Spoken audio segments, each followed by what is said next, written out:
Hi friends, welcome to 5 Minutes Tech YouTube channel.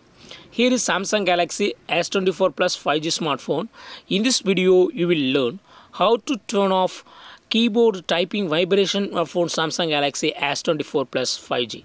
First of all, go to the typing interface, and if you type letters and numbers from the keyboard here, you will experience one vibration. Okay, for each press you will experience vibration. If you would like to turn off this vibration, yes, you can do it. What you have to do is go to the settings of a phone here, then go to sounds and vibration here, then here go to system vibration, and here just turn off this button, Samsung keyboard.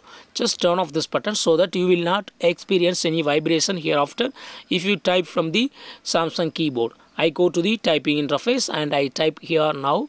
Now I don't experience any vibration because settings is turned off. Okay, so in this way you can easily turn off keyboard vibration, keyboard typing vibration of phone Samsung Galaxy S24 Plus 5G. That's all friends. Thanks for watching. Bye.